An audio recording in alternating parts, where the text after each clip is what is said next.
Medina যাইতে পারলাম না, মদিনা দেখতে পারলাম না। মদিনা যাইতে পারলাম না, মদিনা দেখতে পারলাম না। মদিনা নাম কত মধু,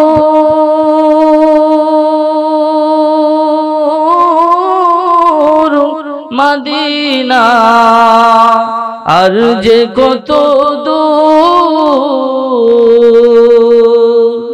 মদিনা নাম কত মধু,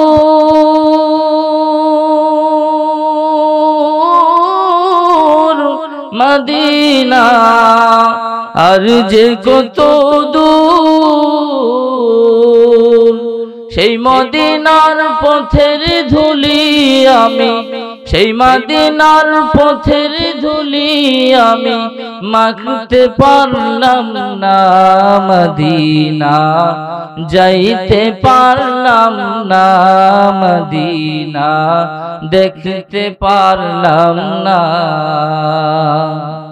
আমি অসহায় তাই এত দূরে রই, আমি অসহায় তাই এত দূরে রই, শুধু সালাম জানাই, মদিনা যাইতে পারলাম না, মদিনা দেখতে পারলাম না। মদিনা নাম কত মধু,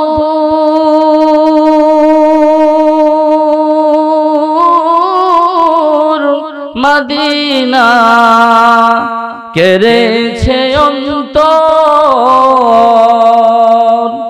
মদিনা নাম কত মধু,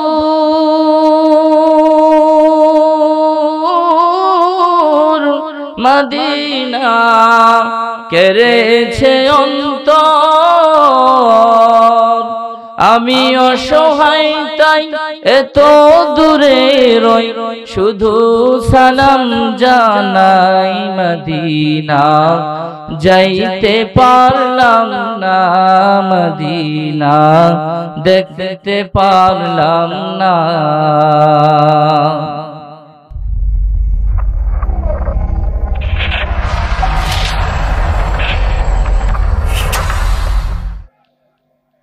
পৃথিবীর এমন কোন রূপ নেই যেখানে আমার নবীর আলো পড়েনি।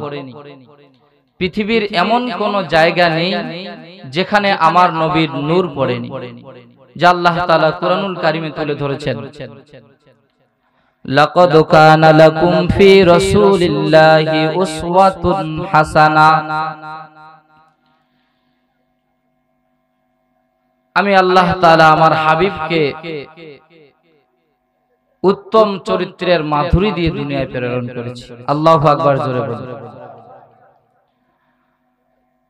তাহলে আল্লাহ রাসূল আল্লাহ রাব্বুল আলামিন আমাদেরকে বলেন, তোমরা যদি শান্তি খুঁজতে চাও, তোমরা যদি শান্তি চাও, ভালো থাকতে চাও, ভালোভাবে চলতে চাও, তোমাদের যে চাহিদা আর যে নিয়ম, এর ভিতরেই প্রকৃত শান্তি আর সুখ কখনো খুঁজে পাওয়া যাবে না, ততক্ষণ পর্যন্ত আল্লাহ তাআলা বলেন লাকাদ, কোথাও পাবে না। লাকাদ যেখানে ইচ্ছা যাও, কোথাও তুমি সুন্দর আদর্শ, সুন্দর মানুষ, সুন্দর সমাজ, সুন্দর জাতি, সুন্দর সংগঠন, সুন্দর চরিত্রবান কোথাও তুমি খুঁজে পাবে। লাকাদ কানা লাকুম, এক জায়গায় তুমি পাবে। লাকাদ কানা লাকুম ফি রাসূলিল্লাহি উসওয়াতুন হাসানা। আমার হাবিব তোমাদেরকে সুন্দর জীবন দিতে পারবে। সুবহানাল্লাহ।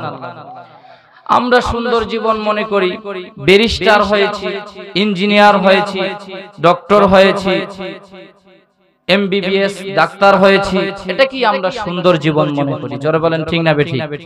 বড় দালান কোঠা দিয়েছি, বড় সম্পদওয়ালা হয়েছি, সমাজে আমাকে সবাই সম্মান করে গুরুত্ব দেয়, এটা কি আমরা সুন্দর জীবন মনে করি? আমরা সাধারণত সুন্দর মনে করি সমাজে একটা বাড়ি যদি হয়, এখানে থাকার জন্য প্রয়োজনীয় আসবাবপত্র যদি থাকে, এটাকেই আমরা সুন্দর জীবন ভাবি। মানুষ 20 লক্ষ 30 লক্ষ টাকা দিয়ে সোনার ঘড়ি বানায়। মানুষ এটা জানে ঘড়ি কিভাবে সুন্দর করতে হয়, বাড়ি কিভাবে সুন্দর করতে হয়, ঘর কিভাবে সুন্দর করতে হয়, কিভাবে সুন্দর খাওয়া যায়, কিভাবে সুন্দর চলা যায়, এটাই মানুষ জানে। কিন্তু মানুষ জানে না কিভাবে তার চরিত্র সুন্দর করতে হয়। জোরে বলেন ঠিক না বেঠিক? কারণ আল্লাহ রাব্বুল আলামিন বলেন, লাকাদ কানা লাকুম ফি রাসূলিল্লাহি উসওয়াতুন হাসানা। জীবনের এমন কোন জায়গা নেই, জীবনের এমন কোন রূপ নেই যেখানে আমার হাবিবের নূর পড়েনি, আলো পড়েনি। তোমরা ব্যারিস্টার হতে পারো, ইঞ্জিনিয়ার হতে পারো, ডক্টর হতে পারো, বড় ডিগ্রিধারী হতে পারো, এটাকেই তোমরা সুন্দর জীবন মনে করো। এটাতে সুন্দর জীবন নয়। সুন্দর জীবন যদি খুঁজতে চাও, সুন্দর জীবন, চরিত্রবান আখলাকওয়ালা সমাজ যদি সুন্দর করতে চাও, তো সিরাতুল মুস্তাফার ভিতরে তোমাকে ডুব দিতে হবে। ঠিক না বেটি? এগুলোতে সুন্দর সুখ নেই, শান্তি নেই, এগুলোকেই আমরা সুন্দর মনে করি, এটাকেই আমাদের জীবন মনে করি। ছেলেটাকে যদি একটা সুন্দর সরকারি চাকরি দিতে পারি, বাস জাস্ট যথেষ্ট। সুন্দর একটা বিল্ডিং দিয়ে দিলাম, এটাতেই আমরা সুন্দর জীবন। এটাতে তো সুন্দর নয়। আল্লাহ তাআলা বলেন, লাকাদ কানা লাকুম ফি রাসূলিল্লাহি উসওয়াতুন হাসানা।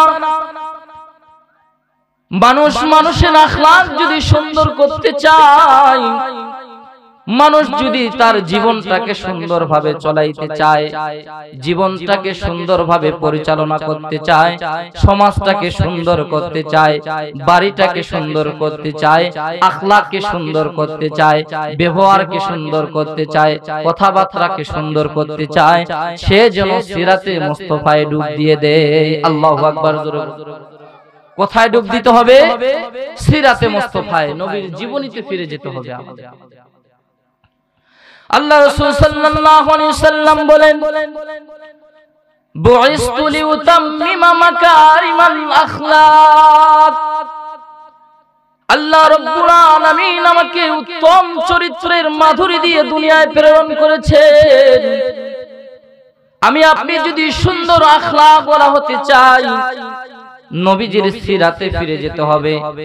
নবীজি কিভাবে চলেছেন, নবীজি কিভাবে খেয়েছেন, নবীজি মানুষের সঙ্গে কিভাবে কথা বলেছেন, নবীজি মানুষের সঙ্গে কিভাবে ব্যবহার করেছেন, আমি আপনি যদি পরিপূর্ণভাবে প্রকৃতভাবে সিরাতে মুস্তাফায় ডুব দিয়ে দেই, তো আমি আপনি সুন্দর মানুষ আল্লাহর কাছে হয়ে যাব। সুবহানাল্লাহ। আমরা এগুলোকে সুন্দর মনে করি, এগুলো সুন্দর নয়। আমি আপনি দেখতে অনেক সুন্দর, এটাকে সুন্দর বলা যায় না। All that glitter is not gold. চকচক করলেই কি হয়? সোনা হয় না। সিডি কলের জিনিস দেখতেও অনেক সুন্দর, কিন্তু প্রকৃত এটা সোনা নয়। প্রকৃত মানুষ আমরা দেখতে অনেক সুন্দর, কথাবার্তা আমাদের বেমানান, আমাদের আখলাক খারাপ, আমাদের চরিত্র খারাপ, এই মানুষের সমাজে কোনো দাম আছে নাই। আল্লাহ রাসূল সাল্লাল্লাহু আলাইহি সাল্লাম বলেন, বুইসতু লিউতাম্মিমা মাকারিমাল আখলাক। উত্তম চরিত্রের মাধুরী দিয়ে আল্লাহ আমাকে প্রেরণ করেছে। কোন মানুষ যদি সুন্দর চরিত্রবান হতে চায়, সমাজে আদর্শবান মানুষ হতে চায়, সেজন্য আমি নবীকে পুঙ্খানুভাবে অনুসরণ করি। সুবহানাল্লাহ। কাকে অনুসরণ করতে হবে? রাসূলকে অনুসরণ করতে হবে। কিভাবে রাসূল খেয়েছেন, কিভাবে চলেছেন, কিভাবে ব্যবহার করেছেন, কিভাবে কথাবার্তা বলেছেন, হুবহু যদি আমরা সেভাবে অনুসরণ করতে পারি, তাহলে আমার আপনার জীবনটা সুন্দর জীবন হয়ে যাবে। সুবহানাল্লাহ। আর আল্লাহ তাআলার আদেশ তাই, আমার হাবিব যেভাবে চলেছে, যেভাবে খেয়েছেন, সেভাবেই তোমরা করো। আল্লাহ তাআলা বলেন, কুল ইন কুনতুম তুহিব্বুনাল্লাহ ফাত্তাবিউনি ইউহিব্বুকুমুল্লাহ ইউহিব্বুকুমুল্লাহ ওয়া ইয়াগফির লাকুম যুনুবাকুম ওয়াল্লাহু গফুরুর রহিম। আল্লাহু আকবার, জোরে বলি। আমার আল্লাহ ডাক দিয়া বলেন, এ দুনিয়ার মানুষ সকল, আমি আল্লাহর আদেশ, আমি আল্লাহর নির্দেশ হলো, কুল ইন কুনতুম তুহিব্বুনাল্লাহ ফাত্তাবিউনি ইউহিব্বুকুমুল্লাহ ওয়া ইয়াগফির লাকুম যুনুবাকুম ওয়াল্লাহু গফুরুর রহিম। তোমরা যদি আমি আল্লাহকে ভালোবাসতে চাও, ফাত্তাবিউনি, তোমরা আমার হাবিবের অনুসরণ করো। তোমরা যদি আমার হাবিবের অনুসরণ করতে পারো, ওয়া ইয়াগফির লাকুম যুনুবাকুম, আমি আল্লাহ তাআলা তোমাদের জিন্দেগীর সব গুনাহগুলো maaf করে দিব। সুবহানাল্লাহ। আমার আল্লাহ ডাক দিয়া বলেন, হে আমার বান্দারা, তোমরা যদি আমি আল্লাহর ভালোবাসা অর্জন করতে চাও, আমি আল্লাহ তাআলার কাছে দামি হতে চাও, আমি আল্লাহ তাআলার নিকটতম হতে চাও, ফাত্তাবিউনি, তোমরা অনুসরণ করো। হুবহু আল্লাহ রাসূল যেভাবে চলেছেন ওভাবে চলতে হবে। হুবহু যদি সেভাবে আমি আপনি আমার জীবনটাকে পরিচালনা করতে পারি, আল্লাহ তাআলা বলেন, ওয়া ইয়াগফির লাকুম যুনুবাকুম, আল্লাহ বলেন, বান্দারে, জীবনের যত বড় গুনাহ করে থাকো না কেন, আমি আল্লাহ তাআলা আমার হাবিবকে অনুসরণ করার কারণে তোমার জিন্দেগীর সব গুনাহ খাতাগুলো maaf করে দিব। সুবহানাল্লাহ। কিন্তু আমি আপনি সেভাবে অনুসরণ করতে পারি না। সাহাবায়ে কেরাম রাদিয়াল্লাহু তাআলা আনহু আল্লাহ রাসূলকে এমন ভাবে অনুসরণ করেছেন, জীবনের প্রতিটা মুহূর্তে আল্লাহ রাসূলকে অনুসরণ করে চলেছেন। একজন সাহাবী যে আল্লাহ রাসূলের দর্শন লাভ করেছেন, রাসূলকে শুধু দেখেছেন, ঈমান এনেছেন, রাসূলকে দেখেছেন, ইন্তেকাল করেছেন, মা সামা ও মা সাল্লা, এক ওয়াক্ত নামাজও পড়ে নাই, এক ওয়াক্ত রোজাও, একটা জীবনে জিন্দেগিতে রোজাও রাখে নাই, শুধু রাসূলের দর্শন লাভ করেছে, রাসূলকে দেখেছেন, মরে গেছেন। আহলে সুন্নাত ওয়াল জামাতের আকীদা হলো, একজন সাহাবীর মূল্য এত যে শুধু রাসূলকে দেখেছে আর ইন্তেকাল করেছে। পুরা পৃথিবীর সমস্ত মানুষের আমলগুলো যদি এক পাল্লায় রাখা হয়, তবুও ওই সাহাবীর সমতুল্য মর্যাদায় পৌঁছতে পারবে না। আল্লাহু আকবার, জোরে বলি। আল্লাহ রাব্বুল আলামিন, আল্লাহ রাসূল সাল্লাল্লাহু আলাইহি ওয়াসাল্লাম বলেন, আসহাবি কান নুজুম ফাবিআইহিম ইক্তাদাইতুম ইহতাদাইতুম। আল্লাহ রাসূল ডাক দিয়া বলেন, আসহাবি কান নুজুম ফাবিআইহিম ইক্তাদাইতুম ইহতাদাইতুম। আমার সাহাবায়ে কেরাম হলো তারকার মতো। পুরা বিশ্ব যদি সাহাবায়ে কেরামকে অনুসরণ করে, পুরা বিশ্ব হেদায়েতে আল্লাহর জান্নাতের ভিতরে চলে যাবে। সুবহানাল্লাহ। আল্লাহ রাসূলের দর্শন লাভ এমন একজন সাহাবীর সমতুল্য কেউ হতে পারবে না। যত বড় ওলি হোক না কেন, যত বড় আল্লাহর ওলি হোক না কেন, সাহাবীর দর্শন লাভ করেছে আর ইন্তেকাল করেছে। আল্লাহ রাসূল সাল্লাল্লাহু আলাইহি সাল্লাম যুদ্ধের কাতার সোজা করতেছেন, এমন সময় একজন সাহাবী এসে বলেন, ইয়া রাসূলুল্লাহ, ইয়া হাবিবাল্লাহ, আমি যদি আপনার কাছে এখন ইসলাম গ্রহণ করি তো আমার ফয়সালা কি হবে, আমার কি ফলাফল হবে, আমার কি হবে? আল্লাহ রাসূল ডাক দেয়া বলেন, সাহাবী রে, যুবক রে, তুমি যদি এই সময় ইসলাম গ্রহণ করো তো তুমি জান্নাতি হয়ে যাবে। ওই যুবক ডাক দেয়া বলেন, হুজুর, আমাকে এই মুহূর্তে কালিমা পড়ে দিন। বলুন। আল্লাহ রাসূল বলেন, লা ইলাহা ইল্লাল্লাহু মুহাম্মাদুর রাসূলুল্লাহ সাল্লাল্লাহু আলাইহি সাল্লাম। যুবক ডাক দিয়ে বলেন, হুজুর, কালিমা তো গ্রহণ করেছি, ইসলাম গ্রহণ করেছি, এখন আমার কাজ কি? আল্লাহ রাসূল ডাক দিয়ে বলেন, যুবক রে, দেখো না যুদ্ধের কাতার সোজা করতেছি। যুবক ডাক দিয়া বলেন, হুজুর, রাখালের পাল নিয়ে আসছি, রাখালগুলো ছাগলের পাল নিয়ে আসছি, আমি একজন রাখাল, ছাগলের পালগুলোর মালিককে বুঝিয়ে দিয়ে এরপরে আমি আসতেছি। যুবক পালগুলো বুঝিয়ে দিয়ে যুদ্ধের ময়দানে এসে দেখে তুমুল যুদ্ধ শুরু হয়ে গেছে। সাহাবী সেখানে যুদ্ধে অংশগ্রহণ করেছেন। যুদ্ধ শেষে আল্লাহ রাসূল ডাক দিয়া বলেন, সাহাবীরা রে, শহীদের লাশগুলো একত্রিত করো। শহীদের লাশগুলো যখন একত্রিত করতেছে আল্লাহ রাসূল দেখে একজন যুবকের দিকে, চেহারার দিকে তাকাইয়া মুস্কি হাসি হাসতেছেন। সাহাবায়ে কেরাম ডাক দেয়া বলেন, ইয়া রাসূলুল্লাহ, ইয়া হাবিবাল্লাহ, আপনি ওই যুবকের দিকে তাকাইয়া কেন মুস্কি হাসি হাসলেন? আল্লাহ রাসূল ডাক দেয়া বলেন, এ আমার সাহাবীরা, কিছুক্ষণ আগে যেই ব্যক্তি ইসলাম গ্রহণ করে গিয়েছে, যুদ্ধের ময়দানে এসে শহীদ হয়েছে, সে এমন তাকে ফেরেশতারা জান্নাতে নেওয়ার জন্য টানা হেচড়া করতেছে। আর এই দৃশ্য দেখে আসমানের মালিক স্বয়ং হাসতেছেন। সুবহানাল্লাহ, জোরে বলি। এমন একজন সাহাবীর সমতুল্য আমি আপনি কখনো হতে পারবো না। বিশিষ্ট মুহাদ্দিস আব্দুল্লাহ, বিশিষ্ট তাবী, বড় একজন তাবী আব্দুল্লাহ ইবনুল মুবারক রাহমাতুল্লাহি আলাইহি, বিশিষ্ট একজন তাবী আব্দুল্লাহ ইবনুল মুবারক অনেক বড় ওলি ছিলেন, অনেক বড় আল্লাহওয়ালা ছিলেন। এমন আল্লাহওয়ালা ছিলেন, আহলে সুন্নাত ওয়াল জামাতের আকীদা হলো পুরা পৃথিবীতে যত পয়গম্বর দুনিয়াতে এসেছে সমস্ত পয়গম্বররা হলেন মাসুম। তাদের কলবে কখনো গুনাহের প্রতি আগ্রহ জাগে নাই এমন পয়গম্বর এছাড়া আর কারো কলবে এমন হতে পারে না। কিন্তু কিছু কিছু মুহাদ্দিসে কেরাম বলেন, হ্যাঁ, আব্দুল্লাহ ইবনুল মুবারকের কলবটা এমন সে মানুষ, হ্যাঁ, যদি কেউ হয়ে থাকে তো আব্দুল্লাহ ইবনুল মুবারক হবে, যে তার কখনো গুনাহের দিকে দেখে, কোনো গুনাহের দিকে দেখে কখনো খারাপ নজরে কোনো দিকে তাকায় নাই। আল্লাহু আকবার, জোরে বলি। আব্দুল্লাহ ইবনুল মুবারকের কলবটা কেমন ছিল? রাত্রির বেলা নামাজে দাঁড়াইতেন, গরমের দিনে বাড়ির আঙ্গিনায় নামাজে দাঁড়াইতেন, পাখি এসে ওনার কাঁধে দাঁড়াইতো। এত লম্বা কিয়াম তিনার ছিল, এত লম্বা তিনার রুকু ছিল, সিজদা ছিল। পাখি এসে ওনার কাঁধে ঘুমাইতো, পাখির ঘুম ভেঙে চলে যাইতো, পাখি টের পাইতো না যে মানুষের কাঁধে বসছি নাকি। সুবহানাল্লাহ, জোরে বলি। এমন একজন আব্দুল্লাহ ইবনুল মুবারক, বিশিষ্ট তাবী, বিশিষ্ট একজন মুহাদ্দিস। এমন আব্দুল্লাহ ইবনুল মুবারকের মতো পুরা বিশ্বের সমস্ত মানুষগুলো যদি হয়ে যায়, এরপর একজন সাহাবীর সমতুল্য মর্যাদায় পৌঁছতে পারবে না।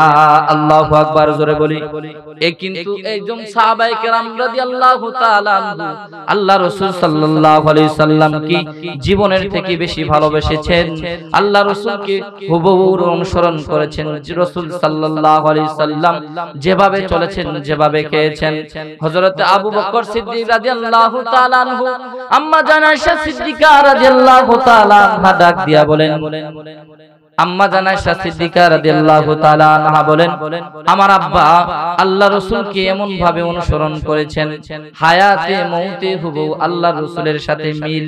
আল্লাহ রাসূল হিজরত করেছেন, আমার বাবা আবু বকর হিজরত করেছেন। আল্লাহ রাসূল যেখানে গিয়েছেন আমার বাবা সেখানে গিয়েছেন। শুধু তাই নয়, মৃত্যুর সময়টাও আবু বকর এবং ওমরের আল্লাহ রাসূলের সাথে মিল। আম্মা জান আয়েশা বলেন, আমার আব্বার আল্লাহ রাসূলের সাথে এমন মিল ছিল, যুদ্ধের হিজরতের 6 মাস আগে আল্লাহ রাসূল আবু বকরকে ডাক দিয়া বলেন, আবু বকর রে, মনে হয় আর বেশি দিন মক্কায় থাকতে পারবো না, মক্কার লোকেরা মনে হয় আমাদেরকে আর বেশি দিন থাকতে দিবে না, হিজরত করে মনে হয় মদিনায় চলে যেতে হবে। 6 মাস পর আল্লাহ রাসূল আবার এসে দরজায় আঘাত করছে। আবু বকর রাদিয়াল্লাহু তাআলা সঙ্গে সঙ্গে দরজা খুলিয়ে দিয়েছেন। আল্লাহ রাসূল ডাক দিয়ে বলেন, আবু বকর রে, 6 মাস আগে তোমাকে বলেছি, তুমি কি ঘুমাও নাই রাতের বেলা? যখনই আঘাত করেছি সঙ্গে সঙ্গে দরজা খুলে দিয়েছ। আবু বকর রাদিয়াল্লাহু তাআলা ডাক দিয়া বলেন, হুজুর, 6 মাস আগে আপনি যখন বলেছেন আবু বকর মনে হয় হিজরত করে মদিনায় যেতে হবে, মক্কার লোকেরা মনে হয় আমাকে আর বেশি দিন থাকতে দিবে না। হুজুর, 6 মাস যাবত যেই দিন বলেছেন সেই দিন দিন থেকে ধরে নিয়েছি। আপনি যেহেতু বলেছেন আর মক্কায় বেশি দিন থাকার সুযোগ নাই, অবশ্যই আমাদেরকে হিজরত করতে হবে। হুজুর গো, সেই দিন থেকে 6 মাস যাবত গাঠি টপলা লইয়া এভাবে দরজায় দাঁড়াইয়া থাকি, একটা বারের জন্য বালিশে আমি মাথা লাগাই নাই। আল্লাহু আকবার জোরে বলি। আল্লাহ রাসূল সাল্লাল্লাহু আলাইহি ওয়াসাল্লাম আবু বকরকে লইয়া হিজরতে চলছেন, হিজরতে চলতেছেন। একবার আবু বকর সামনের দিকে যায়, একবার পিছন দিকে যায়, একবার ডান দিকে যায়, একবার বাম দিকে যায়। আল্লাহ রাসূল ডাক দেয়া বলেন, আবু বকর রে, তোমার কি হলো? তুমি একবার ডান দিকে যাও, একবার সামনের দিকে যাও, একবার পিছন দিকে যাও। আল্লাহ রাসূলকে আবু বকর ডাক দেয়া বলেন, হুজুর, হুজুর গো, যেই কাফেরদের অত্যাচারের কারণে আমরা হিজরত করে মদিনায় যাচ্ছি, তারা যদি লক্ষ্য করে টার্গেট করে আপনার পিছনে আর আপনার দিকে যদি তীর মারি, আমি আবু বকরের গায়ে লাগবে, তবু আমি আপনার গায়ে তীর লাগাইতে দিব না। আল্লাহু আকবার জোরে বলি। আল্লাহ রাসূল সাল্লাল্লাহু আলাইহি ওয়াসাল্লাম আবু বকরকে লইয়া গারে সুরে গেছেন। গারে সুরের পাহাড়টা হলো বিশাল বড়, এত বড় পাহাড়, পাহাড়ের মাঝখানে যদি কেউ দাঁড়ায় ছোট্ট পাখির মতো দেখা যায়। আবু বকর সিদ্দিক রাদিয়াল্লাহু তাআলা আনহু ক্লান্ত, আল্লাহ রাসূল ক্লান্ত, বহুদূর সফর করে এসেছেন। আল্লাহ রাসূল ডাক দিয়ে বলেন, আবু বকর, ওই যে গারে সুর দেখতেছো, সেই গারে সুরে তোমাকে উঠতে হবে, আল্লাহর নির্দেশ। ওই গারে সুরে আজকে আমরা অবস্থান করব। আল্লাহ রাসূল সাল্লাল্লাহু আলাইহি সাল্লামকে আবু বকর ডাক দিয়ে বলেন, হুজুর, গারে সুরে উঠবো, আপনি তো ক্লান্ত, আপনি আমার কাঁধে উঠুন, আমি পালকি বানাইয়া আপনি গারে সুরের মাথায় নিয়ে যাব। সুবহানাল্লাহ জোরে বলি। ক্লান্ত আবু বকর কাঁধে লইয়া আল্লাহ রাসূলকে গারে সুরের মাথায় উঠছেন। এরপর আল্লাহ রাসূল আবু বকর ডাক দিয়ে বলেন, হুজুর, গারে সুরে আপনাকে আগে ঢুকতে দিব না, আমি আগে ঢুকি, সেখানকার পরিবেশ কেমন। আবু বকর রাদিয়াল্লাহু তাআলা আনহু গারে সুরের ভিতরে ঢুকে দেখেন অনেকগুলো গর্ত, মাথার পাগড়ি ছিঁড়ে টপলা টপলা করে সব গর্তগুলো বন্ধ করেছেন। একটা মাত্র গর্ত রয়েছে, সেটাকে বন্ধ করার মতো কোনো টপলা কাপড় নাই। আবু বকর নিজের পায়ের ভুরা আঙুলটা সেই গর্তের ভিতরে ঢুকাই দিয়ে আল্লাহ রাসূলকে ডাক দিয়ে বলেন, হুজুর, আরামগাহ তৈয়ার হয়ে গেছে, এখন আপনি আসতে পারেন। আল্লাহ রাসূল সাল্লাল্লাহু আলাইহি ওয়াসাল্লাম গারে সুরে ঢুকছেন। আবু বকরের রানের উপরে মাথা দিয়ে তিনি বিশ্রাম নিতে নিতে ঘুমায়া গেছেন। এইদিকে গারের সুরের ভিতর থেকে বিষাক্ত সাপ বারবার আবু বকরকে সবল মারতেছে। আবু বকরের বিষের যন্ত্রণায় পুরো শরীর মলিন হয়ে গেছে, নীল হয়ে গেছে। আবু বকর ব্যথায় কাতরাচ্ছে, চোখ দিয়ে অশ্রু বের হচ্ছে, অশ্রুগুলো বারবার মুছতেছেন। আমি আবু বকর শহীদ হয়ে যাব, কিন্তু এরপর আল্লাহ রাসূলের ঘুমের ভিতরে কোনো ব্যাঘাত ঘটাবো না। আল্লাহু আকবার জোরে বলি, আরো জোরে বলি আল্লাহু আকবার, আরো জোরে বলি আল্লাহু আকবার। আবু বকর সিদ্দিক রাদিয়াল্লাহু তাআলা আনহু এরপর এক ফোঁটা চোখের পানি আল্লাহ রাসূলের গাল মোবারকে পড়ে যায়। আল্লাহ রাসূল সাল্লাল্লাহু আলাইহি সাল্লামের ঘুম ভেঙে যায়। রাসূল ঘুম থেকে উঠে দেখে আবু বকর কান্না করতেছে। আল্লাহ রাসূল ডাক দেয়া বলেন, আবু বকর রে, কেন কাঁদতেছো? বুঝে গিয়েছি, মদিনা থেকে মক্কা থেকে হিজরত করে এসেছি, তোমার পরিবারের জন্য তোমার মায়া লাগে, তোমার গোত্রের জন্য তোমার মায়া লাগে, এই জন্য তুমি কান্না করতেছো। আবু বকর ডাক দেয়া বলেন, হুজুর, পরিবারের জন্য কান্না করি না, গোত্রের জন্য কান্না করি না, বন্ধু বান্ধবের জন্য কান্না করি না, ঘর বাড়ির জন্য কান্না করি না। হুজুর, সব গর্তগুলো আমার মাথার পাগড়ি চিরে টপলা টপলা করে বন্ধ করেছি, একটা মাত্র গর্ত রয়েছে, সেখানে আমার পাটা দিয়ে চেপে ধরেছি, মনে হয় সেই গর্তের ভিতর থেকে সাপ আমাকে সবল মারতেছে। আল্লাহ রাসূল ডাক দিয়ে বলেন, আবু বকর রে, সাপ বারবার সবল মারতেছে, এরপর তুমি আমাকে কেন ডাকাও নাই? আবু বকর ডাক দিয়া বলেন, হুজুর, আপনি তো ক্লান্ত ছিলেন, সাপের বিষের যন্ত্রণায় আমি আবু বকর যদি শহীদ হয়ে যেতাম, এরপর আপনার ঘুমের ভিতরে কোন রকম ব্যাঘাত ঘটাইতাম না। আল্লাহু আকবার জোরে বলি, আরো জোরে বলি আল্লাহু আকবার। আবু বকর সিদ্দিক রাদিয়াল্লাহু তাআলা আনহুকে ডাক দিয়া বলেন, পাও সরাও। যখন আবু বকর রাদিয়াল্লাহু তাআলা আনহু গর্ত থেকে পা সরাইছেন, এমন সময় গর্ত থেকে বিশাল বড় আস্তা বড় একটা সাপ বের হয়ে আসছে। আল্লাহ রাসূল ডাক দিয়া বলেন, এই জালেম, তুই আমার আবু বকরকে কেন সবল মেরেছ? আমার আবু বকরকে তুমি দংশন কেন করেছ? সাপ আজাইবুল মাখলুকাত কিতাবের ঘটনাটা আসছে। আজাইবুল মাখলুকাত বলেন, সাপের জবান খুলে গেছে। সাপ ডাক দিয়া বলেন, হুজুর, আজ থেকে প্রায় 100 বছর আগে এক আসমানি কিতাবের দর্শের পাশ দিয়ে যাচ্ছিলাম, এমন শুনেছি আল্লাহ রাসূল দ্রুত দুনিয়ায় আগমন করবে। তার কওম তার জাতির কারণে নির্যাতন আর নিপীড়নের কারণে আল্লাহ রাসূল মক্কায় থাকতে পারবে না, হিজরত করে মদিনায় যাবেন। তবে হিজরতের পথে গারে সুরে তিনি অবস্থান করবেন। হুজুর, সেই 100 বছর ধরে খায়া না খাইয়া এই গর্তের উপরে অবস্থান করতেছি। এই যে দেখতেছেন অনেকগুলো দরজা করতেছি, অনেকগুলো দরজা করেছি। যেই দিক থেকে আপনাকে সব থেকে বেশি কাছে দেখা যায়, যেই দিক থেকে আপনাকে সব থেকে বেশি কাছে দেখতে পারবো, এই জন্য এতগুলো দরজা করেছি। কিন্তু এই আবু বকর সব দরজাগুলো বন্ধ করে দিয়েছি। একটা মাত্র দরজা রয়েছে, একটা মাত্র গর্ত রয়েছে, সেখানেও তিনার পাও দিয়ে সেই গর্তটাকে চেপে ধরেছে। হুজুর, 100 বছর ধরে অবস্থান করতেছি, আপনাকে যখন দেখতে পাই না, ইশকের জ্বালা যন্ত্রণা যখন অতিরিক্ত বেড়ে গেছে, তখন আপনার আবু বকরকে আমি, আপনার সাহাবী আবু বকরকে আমি সবল মেরেছি। আল্লাহ রাসূল ডাক দেয়া বলেন, যাও, তুমি চলে যাও। আল্লাহ রাসূল সাল্লাল্লাহু আলাইহি সাল্লাম নিজের লালা মুবারক নিয়ে আবু বকরের সেই দংশনকৃত জায়গায় যখন লালা মুবারক লাগিয়ে দিয়েছেন, সঙ্গে সঙ্গে আবু বকর সিদ্দিক রাদিয়াল্লাহু তাআলা আনহু বিষের যন্ত্রণা একবার পানি হয়ে যায়। সুবহানাল্লাহ। আম্মা জান আয়েশা বলেন, হুবহু মিল আল্লাহ রাসূল সাল্লাল্লাহু আলাইহি সাল্লামের মৃত্যুর 14 দিন আগে তিনি অসুস্থ, ঠিক মতো দাঁড়াইতে পারে না, যায় নামাজে নামাজ পড়াবেন, দাঁড়াইতে পারে না।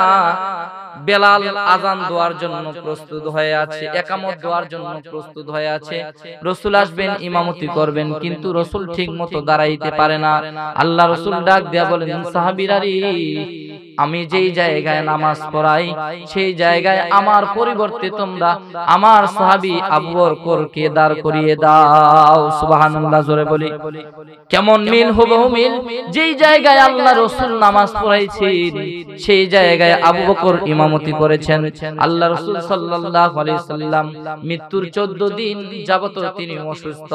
আম্মা জান আয়েশা সিদ্দিকা রাদিয়াল্লাহু তাআলা আনহাকে ডাক দেয়া বলেন, আয়েশা রে, আমার তো ওই খায়বারের যুদ্ধের বিষের যন্ত্রণা, খায়বারের যুদ্ধের ওই গোশতের মাংসের বিষের যন্ত্রণা উতলাইয়া উঠছে। একজন মহিলা খায়বারের যুদ্ধে বিষের মাংসের ভিতরে বিষ মেখে আল্লাহ রাসূলকে দিয়েছেন মেরে ফেলার জন্য, হত্যা করার জন্য।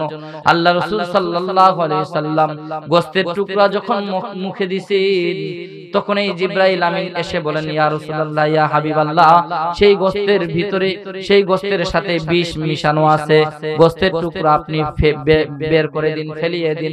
আল্লাহ রাসূল সাল্লাল্লাহু আলাইহি সাল্লাম আম্মা জান আয়েশাকে বলেন, আয়েশা রে, গোশতের টুকরা আমি বের করে দিয়েছি, কিন্তু এরপর লালার সঙ্গে কিছু বিষ আমার ভিতরে চলে যায়।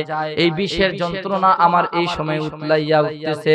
মুহাদ্দিসে কেরাম বলেন, কেউ যদি বিষ যন্ত্রণায় মারা যায়, সাপের দংশনে যদি কেউ মারা যায়, সাপের সবলে যদি কেউ মারা যায়, তাহলে তাকে আল্লাহ রাব্বুল আলামিন শহীদের মর্যাদার সওয়াব দিয়ে থাকেন। সুবহানাল্লাহ জোরে বলি। আল্লাহ রাসূল সাল্লাল্লাহু আলাইহি ওয়াসাল্লাম মুহাদ্দিসে কেরাম বলেন, বিষের যন্ত্রণায় আল্লাহ রাসূলের মওত হয়ে যায়। সেম আবু বকরের মৃত্যুর সময় আম্মা জান আয়েশা বলেন হায়াত হাইয়ান মাইয়াতান হুবহু আল্লাহর রাসূলের সাথে মিল। আমার বাবার ইন্তেকালের সময় ওই সাপের বিষের যন্ত্রণা উতলাইয়া উঠছে। আল্লাহর রাসূল যখন জীবিত ছিলেন তিনি বারবার আসমাউল হোসনা বলে ফু দিতেন, বিষ চলে যাইত। কিন্তু আল্লাহর রাসূল এখন জীবিত নাই। আল্লাহর রাসূল সাল্লাল্লাহু আলাইহি সাল্লাম না থাকার কারণে আবু বকরের মৃত্যুর সময় সেই বিষের যন্ত্রণা উতলাইয়া উঠছে। মুহাদ্দিসে কেরাম বলেন আবু বকরের মৃত্যু সেই বিষের যন্ত্রণা হয় হুবহু আল্লাহর রাসূলের সাথে মিল। আমি আপনি যদি আল্লাহর রাসূলের সুন্দরভাবে অনুসরণ করতে পারি, আমার হায়াতে যদি সুন্দরভাবে আল্লাহর রাসূলকে অনুসরণ করতে পারি, যেভাবে আল্লাহর রাসূল চলেছেন, যেভাবে আল্লাহর রাসূল খেয়েছেন, যেভাবে আল্লাহর রাসূল মানুষের সঙ্গে ব্যবহার করেছেন, যেভাবে আল্লাহর রাসূল মানুষের সঙ্গে কথা বলেছেন, এভাবে যদি আমি আপনি সুন্দরভাবে অনুসরণ করতে পারি, আল্লাহ রাব্বুল আলামিন বলেন ওয়াগফির লাকুম যুনুবাকুম, আমি আল্লাহ তাআলা তোমার জিন্দেগীর সব গুনাহগুলো maaf করে দিব। সুবহানাল্লাহ জোরে বলি। তাহলে আমাকে আপনাকে হুবহু আল্লাহ রাসূলকে অনুসরণ করতে হবে। আমার আপনার নবী রাহমাতুল লিল আলামিন আমাকে আপনাকে কেমন ভালোবাসতেন। বিশ্ব নবী রাহমাতুল লিল আলামিন মৃত্যুর সময় আমাকে আপনাকে ভুলে নাই। আমি আপনি আল্লাহ রাসূলের এমন উম্মত হয়েছি, আল্লাহ রাসূলকে অনুসরণ করতে চাই না, রাসূলের দাড়ি রাখতে চাই না, রাসূলের মতো কথা বলতে চাই না। আয়েশা সিদ্দিকা রাদিয়াল্লাহু তাআলা বলেন আল্লাহ রাসূলের মরজে মউত যখন চলছে, আল্লাহ রাসূল সাল্লাল্লাহু আলাইহি সাল্লাম যখন অসুস্থ, আল্লাহ রাসূল সাল্লাল্লাহু আলাইহি সাল্লাম মৃত্যুর আগ মুহূর্তে আম্মা জান আয়েশা বলেন বিশ্ব নবী রাহমাতুল লিল আলামিন তার শরীরটা চাদর দিয়ে মুড়ায়ে রেখেছি, চাদর দিয়ে ঢেকে রেখেছি, কিন্তু আল্লাহ রাসূল সাল্লাল্লাহু আলাইহি সাল্লাম চাদরের ভিতর থেকে একটা হাত এভাবে বের করে আবার লম্বা করেন, একটা পা এভাবে বের করেন আবার লম্বা করেন।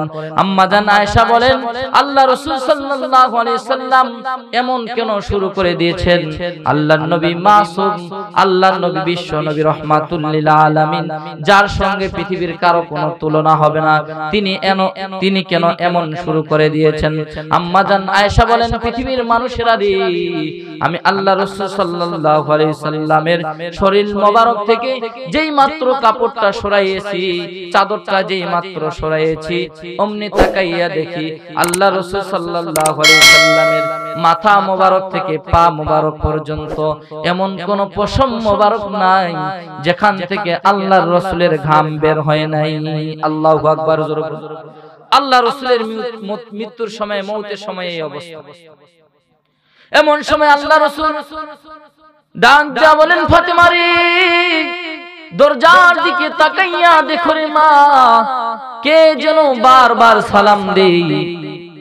আম্মা জান ফাতেমা রাদিয়াল্লাহু তাআলা আনহা দরজার দিকে তাকাইয়া দেখেন কাউকে দেখা যায় না।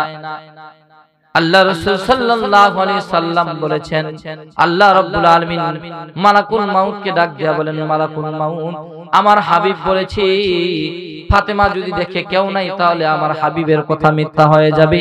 মালাকুল মাউত তুমি প্রকাশিত হয়ে যাও, জোহের হয়ে যাও। মালাকুল মাউত নিজের সূরত ধারণ করে দরজার সামনে দাঁড়াইয়া আছেন। আম্মা জান ফাতেমা রাদিয়াল্লাহু তাআলা আনহা দরজার দিকে তাকাইয়া বলেন আব্বা, এমন একজন মানুষ দরজার সামনে দাঁড়াইয়া আছে যার সূরত মক্কা মদিনার কারো সঙ্গে মিল হবে না, এমন বড় বড় লম, এমন বড় আকৃতির বড় বড় চোখ, এমন আকৃতির মানুষ মক্কা মদিনায় আমার জিন্দেগিতে কোনোদিন দেখি নাই। আল্লাহ রাসূল সাল্লাল্লাহু আলাইহি সাল্লামের মাথা মোবারকে ব্যথা, বুকে ব্যথা। এরপর তিনি বহু কষ্টে দরজার দিকে তাকাইয়া দেখেন যে আল্লাহ রাসূল ডাক দেয়া বলেন হাযা মালাকুল মাউত, ইনি হলেন মালাকুল মাউত আজরাইল। মারে মালাকুল মাউত আজরাইল দরজার সামনে দাঁড়াইয়া আছেন। আম্মা জান ফাতেমা রাদিয়াল্লাহু তাআলা আনহা কান্না করতেছেন, আব্বা এই মুহূর্তে কেন উনি এসেছেন? আপনি 14 দিন যাবত অসুস্থ, বুঝেছি আপনাকে নিয়ে যাওয়ার জন্য এসেছে। না না, ঢোকার অনুমতি দিব না, ঢোকার পারমিশন দিব না। আপনার যদি ইন্তিকাল হয়ে যায়, আমি ফাতেমা কার কাছে গিয়ে সান্ত্বনা পাবো? হাসান হুসাইন কার সঙ্গে গিয়ে খেলা করবে? না না, অনুমতি দিব না, পারমিশন দিব না, ঘরে ঢোকার তার কোনো অনুমতি দিব না। আল্লাহ রাসূল ডাক দিয়ে বলেন, ফাতেমা রে, মালাকুল মাউত কারো ঘরে ঢোকার জন্য পারমিশন চায় না, অনুমতি চায় না। আমি নবী, বিশ্ব নবীর সম্মানের খাতিরে অনুমতি যাচ্ছে। তুমি অনুমতি না দিলেও অনুমতি ছাড়া ঢোকার পারমিশন আল্লাহ তাআলা তাকে দিয়ে দিয়েছেন। বলে দাও, আমি অনুমতি দিয়ে দিলাম, তাকে ঘরে ঢোকার পারমিশন দিয়ে দিয়েছি। আম্মা জান ফাতেমা রাদিয়াল্লাহু তাআলা আনহা মালাকুল মাউতকে ঢুকতে বলেছেন। মালাকুল মাউত দরজার ঘরের ভিতরে এসে বলেন, ইয়া রাসূলুল্লাহ সাল্লাল্লাহু আসসালামু আলাইকা ইয়া রাসূলুল্লাহ, ইয়া হাবিবাল্লাহ, আল্লাহ আমাকে পাঠিয়েছেন আপনাকে নিয়ে যাওয়ার জন্য। আপনি যদি যেতে চান আপনাকে নিয়ে যাব, থাকতে যদি চান তো আল্লাহ আপনার হায়াত বাড়িয়ে দিবেন। আল্লাহ রাসূল সাল্লাল্লাহু আলাইহি সাল্লাম বলেন, যাব কি যাব না এখন আমি তোমাকে বলবো না, হাত্তা ইয়াতিয়ানি জিবরাইল, জিবরাইল আসার আগ পর্যন্ত তুমি অপেক্ষা করো। যে কিছুক্ষণ পর জিবরাইল আসলেন। জিবরাইল এসে বলেন, আল্লাহ রাসূল বলেন, জিবরাইল, মালাকুল মাউত বলে আমার যাওয়ার সময় হয়ে গিয়েছে। এমন সময় জিবরাইল আমিন আয়াত শুনিয়ে দিলেন, ইন্নাকা মাইতুন ওয়া ইন্নাহুম মাইতুন। আল্লাহু আকবার, জোরে বলি। ওগো নবী, আপনিও মরণশীল, আপনার দুশমনরাও হলো মরণশীল, আপনাকেও মৃত্যুবরণ করতে হবে। আল্লাহ রাসূল সাল্লাল্লাহু আলাইহি সাল্লাম বুঝে নিলেন চলে যাওয়ার সময় হয়ে গিয়েছে। আল্লাহ রাসূল কান্না করতেছেন। জিবরাইল ডাক দিয়ে বলেন, ইয়া রাসূলুল্লাহ, ইয়া হাবিবাল্লাহ, আপনি কেন কান্না করতেছেন গো পয়গম্বর? আপনি আপনার বন্ধুর শানে যাবেন, বন্ধুর সাথে আপনার মুলাকাত হবে। এতদিন দুনিয়া আপনি কষ্ট করেছেন, আর আপনাকে কষ্ট করতে হবে না, বন্ধুর সঙ্গে আপনার মুলাকাত হয়ে যাবে। আল্লাহ রাসূল কান্না করতেছেন। এমন সময় জিবরাইল আমিন ডাক দিয়ে বলেন, হুজুর কেন কান্না করতেছেন? বুঝে গেছি হাসান হুসাইনের জন্য আপনি কান্না করতেছেন। আল্লাহ তো আগেই বলে দিয়েছেন জান্নাতের ভিতরে জান্নাতের যুবকদের সরদার হবে হাসান এবং হুসাইন। আল্লাহ রাসূল বলেন, জিবরাইল, হাসান হুসাইনের জন্য কান্দি না, কি জন্য কান্না করতেছো? জিবরাইল আমিন ডাক দেয়া, হুজুর, জিবরাইল আমিন ডাক দেয়া বলেন, হুজুর বুঝেছি ফাতেমার জন্য আপনি কান্না করতেছেন। আল্লাহ রাসূল ডাক দেয়া বলেন, ফাতেমা রে, আল্লাহ রাসূল ডাক দেয়া বলেন, জিবরাইল, ফাতেমার জন্য আমি কান্না করি না। আল্লাহ রাসূল সাল্লাল্লাহু আলাইহি সাল্লাম এভাবে কান্না করতেছেন। জিবরাইল আমিন ডাক দেয়া বলেন, হুজুর এদের জন্য কান্না করিয়েন না, এদেরকে তো আল্লাহ তাআলা আগেই বলে দিয়েছেন জান্নাতের ভিতরে জান্নাতের মহিলাদের সরদারনি হবেন হযরত ফাতেমা রাদিয়াল্লাহু তাআলা আনহা। জিবরাইল আমিনকে ডাক দেয়া বলেন, জিবরাইল, হাসান হুসাইনের জন্য কান্না করি না, ফাতেমার জন্য কান্না করি না, কি জন্য আপনি কান্না করতেছেন? জিবরাইল, আল্লাহ রাসূল ডাক দেয়া বলেন, জিবরাইল, আমি এদের জন্য কান্না করি না, আমি কান্না করতেছি আমার গুনাহগার উম্মতের জন্য। সুবহানাল্লাহ, জোরে বলেন। যে নবী মৃত্যুর সময় আমাকে আপনাকে ভুলে নাই, এমন সময় জিবরাইল আমিন ডাক দিয়া বলেন, হুজুর আপনার উম্মতের জন্য কান্না করিয়েন না, আল্লাহ তাআলা আমাকে সহ একজন ফেরেশতা আল্লাহ তাআলা নির্ধারণ করেছেন, আপনার উম্মতেরা যে যেখানে থাকবে, যে যেখান থেকে দরুদ পড়বে, সালাম পড়বে, মুহূর্তের ভিতরে আল্লাহর নবীর রওজায় সেই সালাম পৌঁছে দেওয়া হয়। সুবহানাল্লাহ, জোরে বলি, আরো জোরে বলি সুবহানাল্লাহ। মুহূর্তের ভিতরে আল্লাহ রাসূলের রওজায় পৌঁছে দেওয়া হয়। আল্লাহ রাসূল ডাক দিয়ে বলেন, জিবরাইল, উম্মতের খবর পাবো কি পাবো না, এই জন্য আমি কান্না করি না। জিবরাইল আমিন ডাক দেয়া বলেন, হুজুর কি জন্য তাহলে আপনি কান্না করতেছেন? আল্লাহ রাসূল ডাক দেয়া বলেন, জিবরাইল, আল্লাহ তাআলা এতদিন আমাকে আয়াত নাজিল করে জানিয়ে দিয়েছেন, মা কানাল্লাহু ইউআযিবুহুম ওয়া আনতা ফীহিম। ওগো পয়গম্বর, ওগো হাবিব, আপনি যেখানে থাকবেন সেখানে আমি আল্লাহ আযাব দিব না, গজব দিব না, সেখানে আমি আল্লাহ আযাব দিয়ে গজব দিয়ে ধ্বংস করব না। আল্লাহ রাসূল ডাক দেয়া বলেন, জিবরাইল, আমি নবীর ইন্তিকালের পর আল্লাহ রাব্বুল আলামিন আমার উম্মতের গুনাহের উপর যদি নারাজ হয়ে আযাব দিয়ে যদি সমস্ত উম্মতে মুহাম্মাদীকে ধ্বংস করে দেন, আমি নবী থাকবো না, তখন তাদের কি অবস্থা হবে? এমন সময় আল্লাহ রাব্বুল আলামিন জিবরাইল আমিনকে ডাক দিয়া বলেন, জিবরাইল আমার হাবিবকে জানিয়ে দাও, আমার হাবিবের ইন্তিকালের পর আমি আল্লাহ তাআলা তার উম্মতের জিম্মাদার স্বয়ং আমি আল্লাহ নিয়ে নিলাম। আল্লাহু আকবার। জোরে বলুন। আল্লাহ রাব্বুল আলামিন আমার আপনার জিম্মাদার হয়ে গেছেন, এজন্য আমার আপনার উপর সরাসরি কোনোভাবে আযাব আসে না, গজব আসে না। এত অপরাধ, এত জুলুম আর এত নির্যাতন, আখলাক খারাপ, চরিত্র খারাপ, ব্যবহার খারাপ, এরপরও আমার আপনার উপর আযাব আসে না, কারণ আল্লাহর রাসূল মৃত্যুর সময়ও তার উম্মতকে আল্লাহর জিম্মায় দিয়ে গেছেন। সুবহানাল্লাহ। সেই নবীকে আমি আপনি অনুসরণ করতে পারি না, সেই নবীকে প্রকৃতভাবে আমি আপনি অনুসরণ করতে পারি না বলেই আমাদের উপর আজকে এত নির্যাতন, নিপীড়ন, এত অত্যাচার। একটাই কারণ, আজকে আমরা রাসূলের আদর্শ থেকে দূরে সরে গেছি। যারা বলেন ঠিক না বেঠিক? এই রাসূলের আদর্শ না থাকার কারণে আজকে আমাদের উপর এত নির্যাতন। ফিলিস্তিনে মুসলমানরা নির্যাতিত, সব জায়গায় মুসলমানরা নির্যাতিত। কারণ হলো একটাই, আমরা রাসূলের সুন্নাত থেকে দূরে সরে গেছি। যারা বলেন ঠিক না বেঠিক? কিন্তু যুবক মুসলমান, আমাদেরকে তো এমন মুসলমান হতে হবে যে আমি আপনি সব জায়গায় আল্লাহ রাসূলকে অনুসরণ করব, চলতে ফিরতে, হাঁটতে ফিরতে সব জায়গায় অনুসরণ করতে হবে। যদি আমি আপনি সব জায়গায় চলতে ফিরতে অনুসরণ করতে পারি, তো আল্লাহ তাআলা বলেন, ওয়াগফির লাকুম যুনুবাকুম আল্লাহু গফুরুর রহিম, আমি আল্লাহ তাআলা তোমাদের জিন্দেগীর গুনাহ খাতাগুলো maaf করে দিব। সুবহানাল্লাহ। কিন্তু আজকে দুঃখের বিষয়, মুসলমান পুরা পৃথিবীতে আমরা এতগুলো মুসলমান থাকি, এরপরও আল্লাহর জমিনে নবীর দুশমনেরা আল্লাহর রাসূলকে নিয়ে কথা বলার সাহস পায়। জোরে বলেন ঠিক না বেঠিক? এই দেশের লক্ষ কোটি মুসলমান থাকার পরও আমার বাংলাদেশের অনেক সময় দেখা যায় আল্লাহ রাসূলের ইজ্জতে আঘাত হানা হয়, আল্লাহ রাসূলের ইজ্জত নিয়ে কটূক্তি করা হয়, আল্লাহ রাসূলকে নিয়ে নানান রকম কুৎসা রচনা করা হয়, এরপরও আমরা কোনো প্রতিবাদ মিটিং মিছিল করি না। জোরে বলেন ঠিক না বেঠিক? এজন্যই তো আমাদের এই অবস্থা। এদেশের উলামায়ে কেরাম, ছাত্র জনতা, ইসলামী সংগঠন, তাওহীদি জনতা, দল মত নির্বিশেষে আমরা আল্লাহ রাসূলকে ভালোবাসি। জোরে বলেন ঠিক না বেঠিক?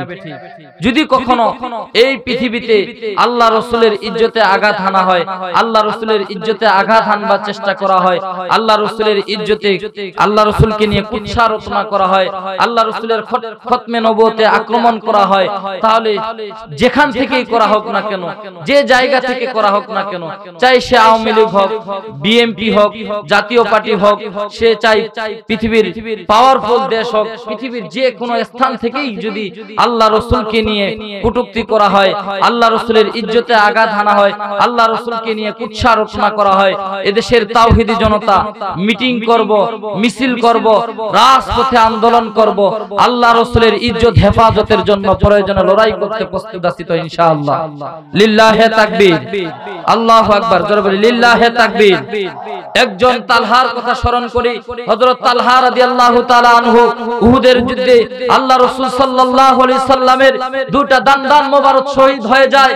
তালহা রাদিয়াল্লাহু তাআলা আনহু ডান দিকে দাঁড়ান, বাম দিকে দাঁড়ান, তীর আসে তালহার গায়ে লাগে। তালহা রাদিয়াল্লাহু তাআলা আনহু বলেন, আমি তালহা শহীদ হয়ে যাব, এরপরও আল্লাহ রাসূলের ইজ্জতে কখনো তীর লাগতে দিব না। এদেশের যুবকেরা, এদেশের তাওহীদি জনতা যদি কখনো আল্লাহ রাসূলকে নিয়ে কোনো কুলাঙ্গার কটূক্তি করে, কুৎসা রচনা করে, আল্লাহ রাসূলের খতমে নবুয়তে আক্রমণ করে, প্রয়োজনে আমরা লড়াই করব, মিছিল করব, রাজপথে আন্দোলন করব, আল্লাহ রাসূলের ইজ্জত হেফাজতের জন্য আমরা সকলেই লড়াই করতে প্রস্তুত আছি ইনশাআল্লাহ। হাত তুলে দেখাই লিল্লাহে তাকবীর, আল্লাহু আকবার। জোরে বলি লিল্লাহে তাকবীর। নাস্তিকতা নিপাত যাক, দিন ইসলাম জিন্দাবাদ, নাস্তিকতা নিপাত যাক, দিন ইসলাম জিন্দাবাদ, কোটি প্রাণে একই আওয়াজ, খোদাদ্রোহী সার পাবে না, এই বাংলায় ঠাই হবে না, মুসলমানরা জেগেছে আজ। জোরে বলেন ঠিক না বেঠিক? জোর কদমে সামনে চলো, বজ্র কণ্ঠে আওয়াজ তোলো, সবাই মিলে একই তালে দাও না স্লোগান, নারায়ে তাকবীর, আর জোরে নারায়ে তাকবীর, দিন ইসলাম, দিন ইসলাম, জিন্দাবাদ জিন্দাবাদ। ইসলামেরই জন্য দেশের হয়েছে জন্ম, ইসলামের বিরুদ্ধে গেলে দেশ হবে ভিন্ন। কথা বলেন ঠিক না বেঠিক? ইসলামেরই জন্য দেশের হয়েছে জন্ম, ইসলামের বিরুদ্ধে গেলে দেশ হবে ভিন্ন।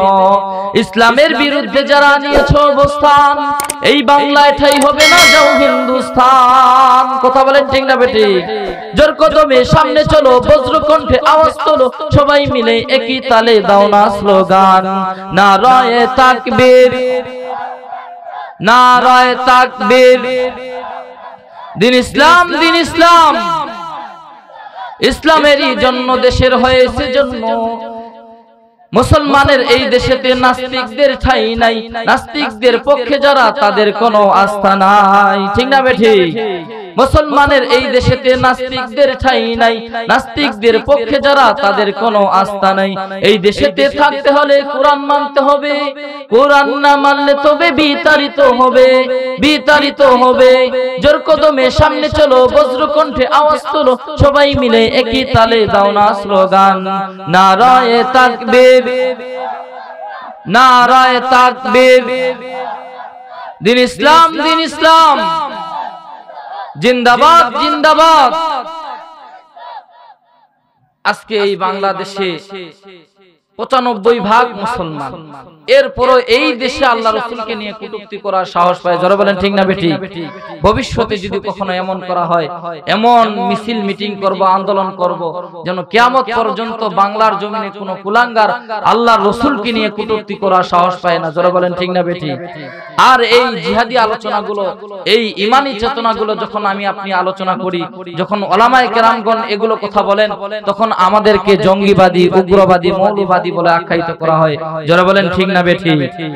বিদ্রোহী, বিপ্লবী, মৌলবাদী, কেন জঙ্গিবাদী?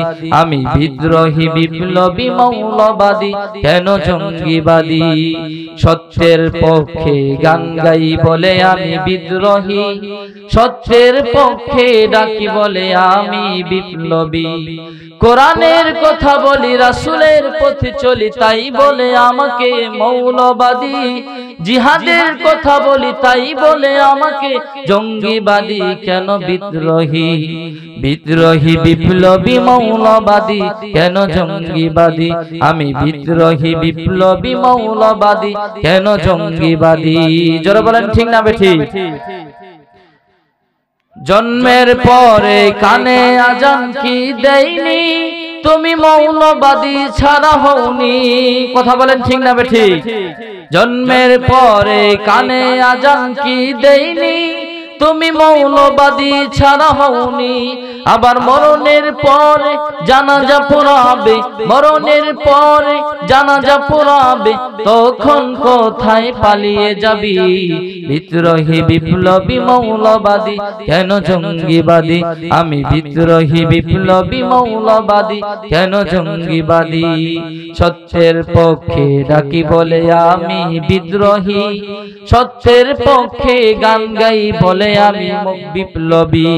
কোরআনের কথা বলি, রাসূলের পথে চলি, তাই বলে আমাকে মৌলবাদী। জিহাদের কথা বলি, তাই বলে আমাকে জঙ্গিবাদী। কেন বিদ্রোহী, বিপ্লবী, মৌলবাদী, কেন জঙ্গিবাদী?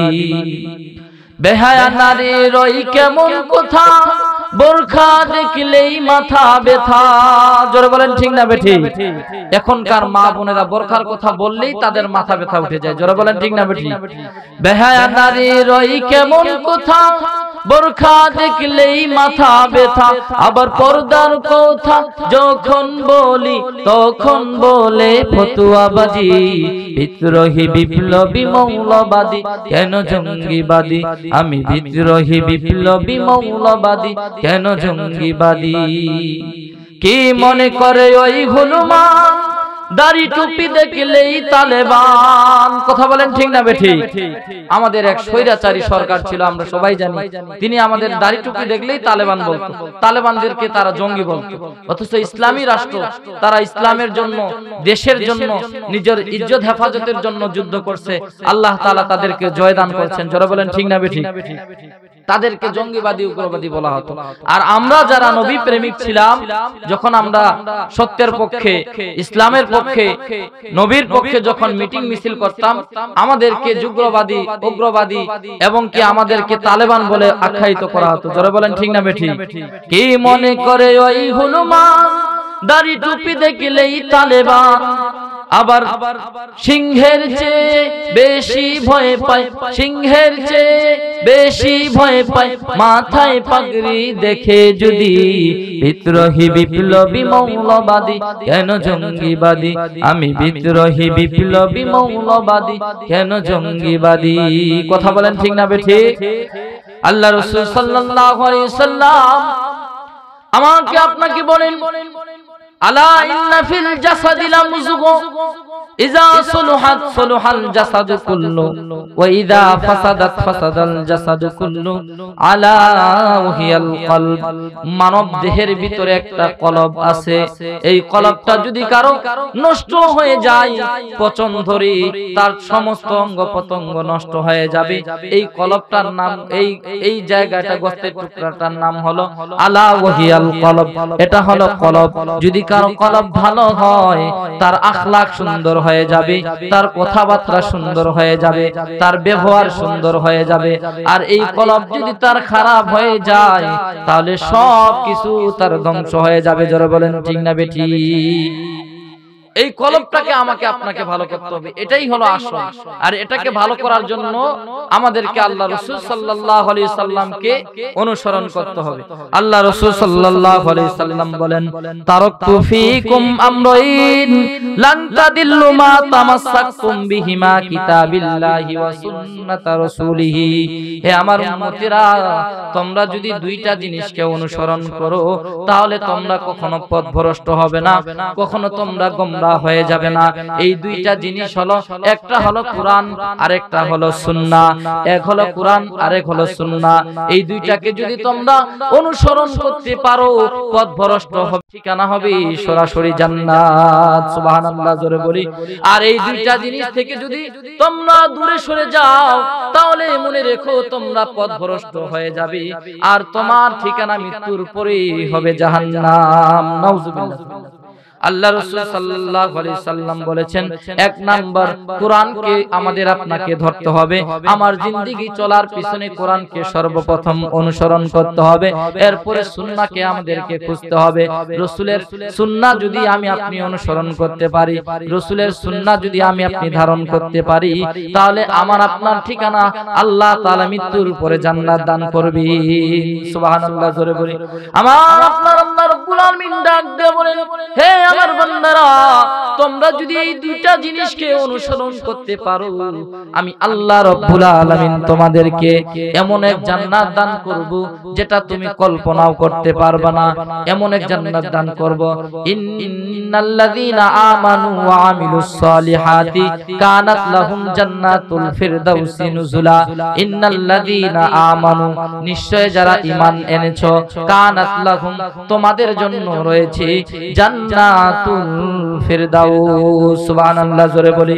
আল্লাহ রাব্বুল আলামিন ডাক দিয়ে বলেন, বান্দারে,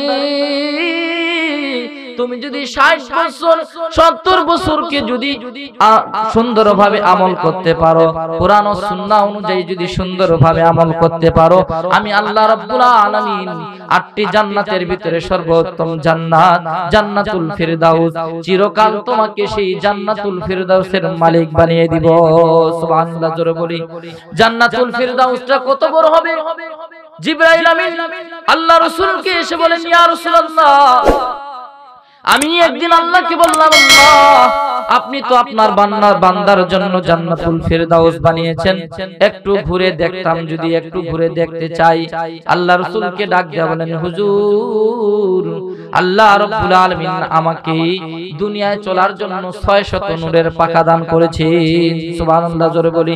এই 600 পাখার এত স্পিরিট আর আমার এত বড় শক্তি আল্লাহ তাআলা দিয়েছেন। ইন্নাহু লাকাউলু রাসূলিন, আল্লাহ রাব্বুল আলামিন এত বেশি শক্তি শক্তি আমাকে দান করেছেন। এই 600 পাখা যদি একবার টান দিয়ে ছেড়ে দেই 600 বছরের রাস্তা আমি জিবরাইল অতিক্রম করতে পারি। সুবহানাল্লাহ, জোরে বলি। এই পরিমাণ স্পিরিট আল্লাহ রাব্বুল আলামিন আমাকে দান করেছেন। আল্লাহ রাব্বুল আলামিন আমাকে এই পরিমাণ স্পিরিট দান করেছেন। ইউসুফ আলাইহিস সালামের ভাইয়েরা যখন সকলে মিলে ইউসুফ আলাইহিস সালামকে কূপে নিক্ষেপ করেছেন, আমি সিদরাতুল মুনতাহায় বড়ই গাছের নিচে বসেছিলাম। মুহাদ্দিসে কেরাম বলেন বড়ই গাছের এক একটা বড়ই হলো বিশাল বড় মোটকার মতো, বড়ই গাছের পাতাগুলো হলো বিশাল বড় হাতির কানের মতো। এই বড়ই গাছের নিচে বসে রয়েছি। এমন সময় আল্লাহ ডাক দেয়া বলেন, জিবরাইল যাও দ্রুত জমিনে অবতরণ করো। আমার হাবিব ইউসুফকে তার ভাইয়েরা কূপে নিক্ষেপ করেছি। কূপের ভিতরে পাথর আছে, যেই কূপের নিচে পড়লে তার মাথা ফেটে যাবে, চাই সে নবী হোক আর সাধারণ মানুষ হোক। জোরে বলেন ঠিক না বেঠিক?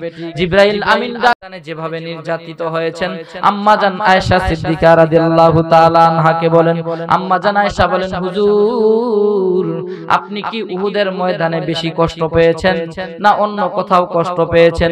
উহুদের ময়দানে আপনার দুইটা দান মোবারক শহীদ হয়ে গেছে। আম্মা জান আয়েশাকে ডাক দিয়া বলেন, আয়েশা রে, উহুদের ময়দানের থেকে আমি বেশি কষ্ট পেয়েছি তায়েফের ময়দানে।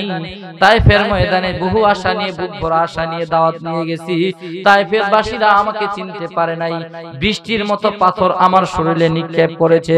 হযরত যায়েদ রাদিয়াল্লাহু তাআলা আনহু বলেন, আমি আল্লাহর রাসূলের খাদেম হিসাবে সেখানে ছিলাম।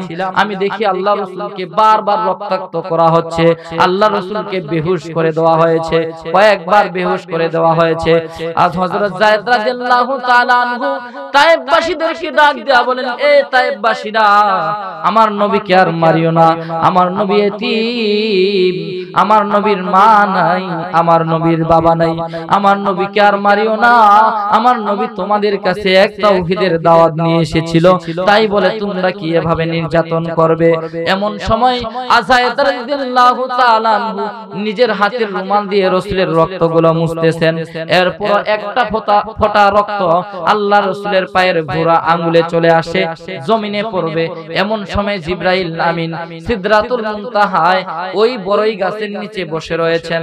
আল্লাহ রাব্বুল আলামিন ডাক দিয়ে বলেন, জিবরাইল আমার হাবিবের রক্ত যদি জমিনে পড়ে রে, এই মুহূর্তে আমি পুরো দুনিয়া ধ্বংস করে দিব, যাও দ্রুত জমিনে অবতরণ করো।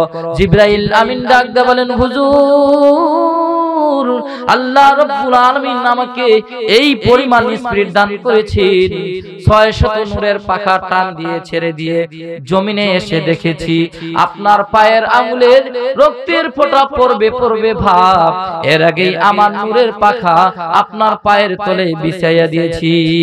আল্লাহু আকবার, জোরে বলুন। এই পরিমাণ আল্লাহ আমাকে স্পিরিট দান করেছেন।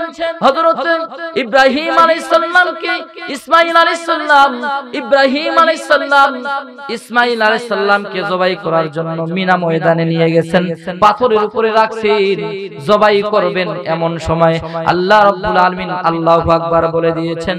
আল্লাহু আকবার বলার পরে 1 সেকেন্ড লাগে না, 2 সেকেন্ড লাগে না, এই সময় আমি সিদরাতুল মুনতাহায় বসে রয়েছি।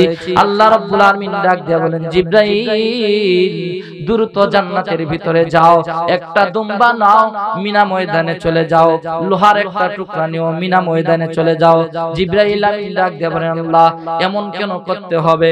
বলে, আমার হাবিব স্বপ্নে দেখেছি তার ছেলেকে কুরবানি করতেছে, জবাই করতেছে, কিন্তু জবাই হয়েছে কিনা সেটা সে দেখে নাই, অতএব ঘষাঘষি পর্যন্ত আমাদেরকে পৌঁছতে হবে। জিবরাইল আমিন বলেন, আমার 600 নূরের পাখা থাকার পরও আমার শরীরের এমন কোন পশম নাই, লম নাই যেগুলো আমার দ্বারা হয়ে যায়নি, খাড়া হয়ে যায়নি, সব পশমগুলো খাড়া হয়ে গেছে। আমি হয়রান হয়ে গেছি, এই সময়ের ভিতরে আমি জমিনে কিভাবে যাব? জিবরাইল আমিন ডাক দিয়া বলেন, হুজুর 600 নূরের পাখা টান দিয়ে জান্নাতের ভিতরে গিয়ে দুম্বা নিয়েছি, লোহার টুকরা নিয়ে জমিনে এসে দেখি ইব্রাহিম আলাইহিস সালামের ছুরি ইসমাইলের গলায় লাগবে। এরপরেই এর আগেই আমি ইসমাইলকে সরাইয়া জান্নাতি দুম্বা ইব্রাহিমের ছুরির নিচে দিয়ে দিয়েছি। সুবহানাল্লাহ, জোরে বলি। জিবরাইল আমিন ডাক দিয়ে বলেন, হুজুর আল্লাহ তাআলা আমাকে এই পরিমাণ স্পিরিট দান করেছেন, কিন্তু আল্লাহ তাআলা আপনার উম্মতের জন্য জান্নাতুল ফিরদাউসটা এত বড় বানিয়েছেন, 600 নূরের পাখা টান দিয়ে জান্নাতুল ফিরদাউস ঘোরার জন্য গেছি, 600 নূরের পাখা টান দিয়েছি। একদিন অতিক্রম করেছি, 2 দিন অতিক্রম করেছি, 3 দিন অতিক্রম করেছি। এত পরিমাণ স্পিরিট থাকার পরও 1 মাস অতিক্রম করেছি, 2 মাস অতিক্রম করেছি। এভাবে চলতে চলতে 70,000 বছর অতিক্রম করেছি। এরপরও আপনার উম্মতের জন্য আল্লাহ তাআলা যেই জান্নাত নির্ধারণ করেছে জান্নাতুল ফিরদাউস, এরপরও আমি জান্নাতুল ফিরদাউসের কিনারায় গিয়ে পৌঁছতে পারি না। সুবহানাল্লাহ, জোরে বলি। আল্লাহ রাব্বুল আলামিন বলেন, এ আমার বান্দা, ইন্নাল্লাযীনা আমানু ওয়া আমিলুস সালিহাত, তোমরা যদি যারা ঈমান এনেছো, যারা ঈমানদার, তোমরা যদি নেক কাজ করো, কানাত লাহুম, তোমাদের জন্য রয়েছে জান্নাতুল ফিরদাউস। আমি আল্লাহ রাব্বুল আলামিন তোমাদের 60 বছর 70 বছর মূল্যায়ন করার কারণে চিরকাল সেই জান্নাতুল ফিরদাউসের মালিক বানিয়ে দিব। সুবহানাল্লাহ, জোরে বলি। আল্লাহ রাব্বুল আলামিন অপরের আয়াতে বলেন, তাবারাকাল্লাযী বিয়াদিহিল মুলকু ওয়া হুয়া আলা কুল্লি শাইইন কাদির আল্লাযী খালাকাল মাউতা ওয়াল হায়াতা লিয়াবলুয়াকুম আইয়ুকুম আহসানু আমালা আল্লাযী খালাকালাকুম তাবারাকাল্লাযী বিয়াদিহিল মুলকু ওয়া হুয়া আলা কুল্লি শাইইন কাদির আল্লাযী খালাকাল মাউতা ওয়াল হায়াতা লিয়াবলুয়াকুম আইয়ুকুম আহসানু আমালা। আমি আল্লাহ তোমাকে হায়াত দান করেছি, মউত দান করেছি, তোমাকে আমি পরীক্ষা করার জন্য দান করেছি। দুনিয়ায় এই যে 70 বছর 60 বছর 100 বছর আমি আপনি হায়াত পেয়েছি, আল্লাহ রাব্বুল আলামিন বলেন এটা হলো তোমার পরীক্ষার হল। এই পরীক্ষায় যদি তুমি পাস করতে পারো, দুনিয়ায় তোমার জন্য সুসংবাদ রয়েছে। মালাকুল মাউত যখন তোমার কাছে চলে আসবে, এমন সময় জিবরাইল আমিন একজন ফেরেশতা সহ আমার আপনার কানের কাছে এসে বলবেন, ইয়া আইয়াতুহান নাফসুল মুতমাইন্না ইরজিই ইলা রাব্বিকি রাদিয়াতাম মারদিয়া ফাদখুলি ফি ইবাদি ওয়াদখুলি জান্নাতি। আল্লাহু আকবার, জোরে বলি।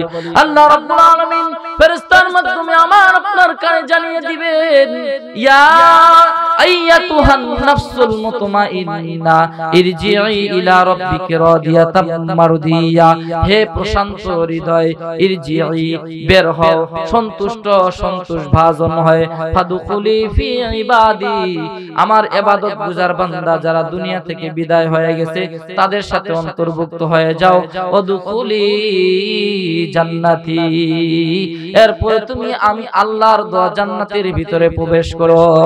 সুবহানাল্লাহ, জোরে বলি। কিন্তু আমি আপনি আজকে দুনিয়ায় 60 বছর 70 বছর পাইয়া দুনিয়াটাকে এমন ভাবে আপন করে নিয়েছি, এমন ভাবে আমাদের কাছে টেনে নিয়েছি, আখিরাতকে দূরে ঠেলে দিয়েছি। আজকে আমার কাছে নামাজ ভালো লাগে না, আজকে আমার কাছে নবী সুন্নতদারি ভালো লাগে না, আজকে আমার কাছে সুন্দরভাবে ব্যবহার করা ভালো লাগে না। আল্লাহ রাব্বুল আলামিন বলেছেন, আমার আপনার সর্বপ্রথম যেই হিসাব হাসরের ময়দানে নেওয়া হবে, আল্লাহ রাসূল সাল্লাল্লাহু আলাইহি সাল্লাম বলেন, আউয়ালু মা ইউহাসাবু বিহিল আবদু ইয়াউমাল কিয়ামাতিস সালাহ, কিয়ামতের দিন সর্বপ্রথম আমাদের আপনার নামাজের হিসাব নেওয়া হবে। অপর এক আয়াতে আল্লাহ রাসূল সাল্লাল্লাহু আলাইহি সাল্লাম বলেন, মিফতাহুল জান্নাতিস সালাহ, নামাজ হবে বেহেশতের চাবি। আমার আপনার যদি আল্লাহ রাব্বুল আলামিনের দরবারে নামাজ পাওয়া যায়, তাহলে আমার আপনার সব ঘাটিগুলো আসান হয়ে যাবে। যদি আমার আপনার নামাজ সেই হাসরের ময়দানে না পাওয়া যায়, তাহলে আমার আপনার ঠিকানা হবে চিরকাল জাহান্নাম। জোরে বলেন ঠিক না বেঠিক? আমার আল্লাহ ডাক দিয়া বলেন, হে আমার বান্দারা, আমি আল্লাহ রাব্বুল আলামিন তোমাদের জন্য 5 ওয়াক্ত নামাজকে ফরজ করে দিয়েছি। এই 5 ওয়াক্ত নামাজ যদি তুমি সুন্দরভাবে আদায় করতে পারো, সুন্দরভাবে নিয়মতান্ত্রিক ভাবে যদি আদায় করো, আমি আল্লাহ রাব্বুল আলামিন 3টি পুরস্কার তোমাকে দান করব। ইন্নাল্লাযীনা আমানু ওয়া আমিলুস সালিহাতি কানাত ইন্নাল্লাযীনা আমানু ওয়া আমিলুস সালিহাত, যারা নেক কাজ করবে, যারা ঠিকমতো ভাবে নামাজ আদায় করবে, আমি আল্লাহ রাব্বুল আলামিন এমন 3টি পুরস্কার দান করব যেটা বান্দা কখনো কল্পনাও করতে পারবে না। 60 বছর 70 বছর ইবাদত করার কারণে, সুন্দরভাবে নামাজ আদায় করার কারণে আমি আল্লাহ রাব্বুল আলামিন তাকে চিরকাল সেই জান্নাতুল ফিরদাউসের মালিক বানিয়ে দিব। সুবহানাল্লাহ, জোরে বলি। আল্লাহ রাব্বুল আলামিন সূরা আনফালে বলেন, ইন্নাল মুমিনুনা আল্লাযীনা ইযা যুকিরাল্লাহ আল্লাযীনা ইউকিমুনাস সালাতা ওয়া মিম্মা রাযাকনাহুম ইউনফিকুন। আল্লাহ রাব্বুল আলামিন বলেন, আল্লাযীনা ইউকিমুনাস সালাতা ওয়া মিম্মা রাযাকনাহুম ইউনফিকুন। যারা সুন্দরভাবে নামাজ আদায় করবে এবং আল্লাহ তাআলার রিজিক থেকে তারা সুন্দরভাবে ব্যয় করবে, তাদের জন্য আমি আল্লাহ তাআলার ঘোষণা হলো, উলাইকা হুমুল মুমিনুনা হাক্কান, তারাই হলো প্রকৃত মুমিন। তাদের জন্য ঘোষণা হয়েছে, লাহুম দারাজাতুন ইনদা রাব্বিহিম ওয়া মাগফিরাতু ওয়া রিজকুন কারীম। আমি আল্লাহ তাআলার পক্ষ থেকে তাদের জন্য ঘোষণা, লাহুম দারাজাতুন ইনদা রাব্বিহিম, আমি আল্লাহর পক্ষ থেকে তাকে এমন সম্মান দান করব, দুনিয়া আখিরাত উভয় জাহানে আমি আল্লাহ তাআলা তাকে সম্মানী বানাবো। সুবহানাল্লাহ, জোরে বলি। আমি আপনি যদি সুন্দরভাবে নামাজ আদায় করি আর সুন্দরভাবে যদি আমি আপনি আল্লাহ রাব্বুল আলামিনের সম্পদ থেকে ব্যয় করি, আল্লাহ রাব্বুল আলামিন বলেন তারাই হলো প্রকৃত মুমিন, তাদের জন্যই রয়েছে এমন সম্মান। শুধু তাই নয়, ওয়া মাগফিরাতু ওয়া রিজকুন কারীম, আমি আল্লাহ রাব্বুল আলামিন নামাজের বিনিময়ে তার জিন্দেগীর সব গুনাহগুলো maaf করে দিব। সুবহানাল্লাহ, জোরে বলি। আরেকটা ঘোষণা হলো, ওয়া মাগফিরাতু ওয়া রিজকুন কারীম। আল্লাহ রাব্বুল আলামিন বলেন, বান্দা দুনিয়াতে রিজিক অন্বেষণের জন্য হারাম বুঝে না, হালাল বুঝে না, অন্ধ হয়ে গেছে।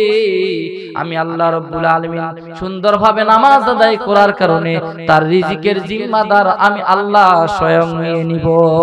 সুবহানাল্লাহ, জোরে বলি। আল্লাহ রাব্বুল আলামিন বলেন, এ আমার বান্দারা, আজকে আমি তোমাকে নামাজ পড়ার জন্য শক্তি দিয়েছি, তুমি নামাজ আদায় করতেছ না। আমি আল্লাহ রাব্বুল আলামিন তোমাকে শক্তি দিয়েছি, এরপরও তুমি নামাজ আদায় করতেছ না। কিন্তু একটা সময় এমন আসবে, নামাজ পড়তে চাইবো কিন্তু নামাজ আদায় করতে পারবো না। পায়ে ব্যথা করবে, হাঁটুতে ব্যথা করবে, কোমরে ব্যথা করবে। এখন আল্লাহ তাআলা প্রকৃত শক্তি আমাকে আপনাকে দান করেছেন, কিন্তু আমরা মসজিদে যাই না। কিন্তু একটা সময় আমার আপনার এমন আসবে, আল্লাহ রাব্বুল আলামিনের কাছে ঠিকমতো সিজদাটাও দিতে পারবো না, ঠিকমতো রুকুটাও দিতে পারবো না, ঠিকমতো কিয়ামও করতে পারবো না। কিন্তু সেদিন পেশাব করব, পানি যে নিব সেটাও আমাদের মনে থাকবে না ঠিক মতো। কিন্তু এখন যদি যৌবন বয়সের ইবাদতটা যদি আমি আপনি সুন্দরভাবে করতে পারি, আল্লাহ রাব্বুল আলামিন বলেন, যৌবন বয়সে যদি তোমার কোনো ভুল ত্রুটি হয়ে যায়, আমি আল্লাহ তাআলা যৌবনের ইবাদত দিয়ে বৃদ্ধ বয়সের সেই আমলনামা পূরণ করে দিব। সুবহানাল্লাহ বলি। আল্লাহ রাব্বুল আলামিন বলেন, আকিমিস সালাতা লিদুলুকিশ শামসি ইলা ওয়াসাকিল লাইলি ওয়া কুরআনাল ফাজর ইন্না কুরআনাল ফাজরি কানা মাশহুদা। আল্লাহ রাব্বুল আলামিন বলেন, ফজরের নামাজ হলো ঈমানের জন্য সাক্ষী। আমরা এখানে অনেকেই উপস্থিত হয়েছি, ফজরের নামাজ আজকে পড়ি নাই, কিন্তু ওয়াদা করতে পারি আগামী কাল থেকে কারা কারা আমরা ফজরের নামাজ পড়ব, একটু হাত তুলে দেখাই। লিল্লাহি তাকবীর। সবাই হাত তুলি, কারা কারা আমরা ফজরের নামাজ পড়ব। আজকে যদি বলি কারা কারা পড়ছেন, অনেকে হাত তুলতে পারবেন। আগামী কাল থেকে পড়ব তো ইনশাআল্লাহ। আল্লাহ তাআলা সকলকে কবুল করুন, সকলে বলি আমিন। আল্লাহ রাব্বুল আলামিন বলেন, আকিমিস সালাতা লিদুলুকিশ শামসি ইলা গাসাকিল লাইলি ওয়া কুরআনাল ফাজর ইন্না কুরআনাল ফাজরি কানা মাশহুদা। তোমরা যদি ফজরের নামাজ আদায় করো, ফজরের নামাজ তোমাদের জন্য ঈমানের সাক্ষী হবে। দুইটি সময় হলো সৃষ্টি পরিবর্তনের। এক সময় হলো একদল ফেরেশতা ফজরের সময় জমিনে অবতরণ করে, আরেক দল ফেরেশতা জমিন থেকে আসমানে অবতরণ করে। যেই দল ফেরেশতা জমিন থেকে আসমানে অবতরণ করেছে, তারা দেখলো ফজরের নামাজে অমুক অমুক ব্যক্তি ফজরের নামাজে দাঁড়িয়ে আছে। আর যেই দল ফেরেশতা জমিনে অবতরণ করেছে, তারাও দেখলো অমুক অমুক ফেরেশতা অমুক অমুক বান্দা ফজরের নামাজে দাঁড়িয়ে আছে। আরেকটা সময় হলো আসরের সময়। এই সময় সৃষ্টি পরিবর্তন, আরেক দল ফেরেশতা জমিনের ফেরেশতা আসমানে চলে যায়, আসমানের ফেরেশতা জমিনে চলে আসে। এই দুই ফেরেশতা আল্লাহ রাব্বুল আলামিনের কাছে কাল হাসরের ময়দানে বলবে, আল্লাহ তোমার বান্দাকে আমি ফজরের নামাজ পড়তে দেখেছি। আল্লাহ রাব্বুল আলামিন বলেন ফেরেশতারা হলো নিষ্পাপ, তাদের কোনো গুনাহ নাই, তারা কারো বিষয়ে কোনো সমালোচনা করবে না, ভালো প্রশংসাও করবে না, যার যতটুকু সেতটুকুই তারা আলোচনা করবে। আল্লাহ রাব্বুল আলামিন বলেন ফেরেশতার সাক্ষী গ্রহণ করি আমি আল্লাহ তাআলা তাকে জান্নাত দান করে দিব। সুবহানাল্লাহ জোরে বলি। কিন্তু আফসোসের বিষয় আল্লাহ রাব্বুল আলামিন আমাকে আপনাকে দুনিয়ায় পাঠাইছেন একমাত্র তিনার ইবাদত করার জন্য। আজকে আমি খাই, ঘুমাই, ব্যবসা বাণিজ্য করি, কিন্তু আল্লাহর ইবাদত করার জন্য সুযোগ হয় না। প্যান্ডেল করেছি, মাইক করেছি, বাতি করেছি, সামিয়ানা করেছি, এগুলো সব করেছি ওয়াজের জন্য। যদি ওয়াজ না হয় আমার আপনার প্রশ্ন হবে কেন আপনি প্যান্ডেল করলেন, কেন আপনি বাতি করলেন, কেন আপনি মাইক করলেন? আর যদি ওয়াজ করা হয় মাইকের খরচ ওয়াজের সওয়াব, প্যান্ডেলের খরচ ওয়াজের সওয়াব। আর আল্লাহ রাব্বুল আলামিন বলেন বান্দা আমি তোমাকে দুনিয়ায় পাঠাইছি আমার একমাত্র ইবাদত করার জন্য, খাওয়ার জন্য তোমাকে পাঠাই নাই। তোমার থেকে বেশি গন্ডারে খাইতে পারে, ঘুমানোর জন্য তোমাকে পাঠাই নাই। তোমার জন্য বেশি গাধায় ঘুমাইতে পারে, বাচ্চা জন্ম দেওয়ার জন্য তোমাকে পাঠাই নাই। তোমার থেকে বেশি কুকুরে বাচ্চা জন্ম দিতে পারে, এই খেলার জন্য তোমাকে দুনিয়ায় পাঠাই নাই। আমি আল্লাহ রাব্বুল আলামিন একমাত্র আমি আমার ইবাদত করার জন্য তোমাকে পাঠাইছি। আল্লাহ রাব্বুল আলামিন একমাত্র আমাকে আপনাকে ইবাদত করার জন্য পাঠাইছেন। আল্লাহ রাব্বুল আলামিন বলেন তুমি যদি সুন্দরভাবে নামাজ আদায় করো তাহলে তোমার ঘুমের তাহলে তোমার খাওয়াটাও ইবাদত হবে। তুমি যদি সুন্দরভাবে নামাজ আদায় করো ঘুমটাও তাহলে তোমার ইবাদত হবে। রাসূলুল্লাহ সাল্লাল্লাহু আলাইহি সাল্লাম বলেন কোন মুমিন যদি এশারের নামাজ পড়ে ঘুমায় যায় আবার ফজরের নামাজ জামাতে উঠে আদায় করে সারা রাত সে ঘুমাইছে, এই ঘুমের সওয়াবটা নফল ইবাদতে আল্লাহ তাআলা তার বান্দার আমলনামায় লিখে দিবেন। সুবহানাল্লাহ জোরে বলি। এজন্য আমি আপনি যদি নামাজ আদায় করি ঘুমটাও আমার ইবাদতের সওয়াব হবে, খাওয়াটাও আমার ইবাদতের সওয়াব হবে, ব্যবসা বাণিজ্য করাও ইবাদতের সওয়াব হবে, পেশাব পায়খানা করাও ইবাদতের সওয়াব হবে। আর আপনার যদি ইবাদত না হয় আল্লাহ রাব্বুল আলামিন আমাকে আপনাকে বলবেন তুমি খাইছো কেন, তোমাকে খাওয়ার জন্য পাঠাই নাই। তুমি ঘুমাইছো কেন, তোমাকে ঘুমানোর জন্য পাঠাই নাই। তুমি ব্যবসা বাণিজ্য করছো কেন, তোমাকে ব্যবসা বাণিজ্য করার জন্য পাঠাই নাই। আসল যেগুলোর জন্য আমাকে আপনাকে পাঠানো হয়েছে এই ইবাদত গুলো, নামাজ যদি আমার আপনারা কাল হাসরের ময়দানে না থাকি তো আমার আপনার ঠিকানা হবে জাহান্নাম। নাউজুবিল্লাহ জোরে বলি। তাহলে আমাকে আপনাকে আল্লাহ তাআলার কাছে দামি হওয়ার জন্য দুইটা জিনিস করতে হবে।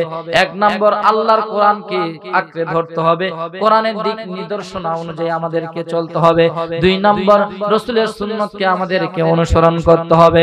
আমি আপনি যদি আল্লাহ রাসূলের সুন্নতকে অনুসরণ করি আর কোরআন সুন্নাহ অনুযায়ী যদি চলি ওয়াগফির লাকুম যুনুবাকুম, গুনাহ আল্লাহ maaf করবেন, মৃত্যুর পরে ঠিকানা আমার আপনার জান্নাত হয়ে যাবে।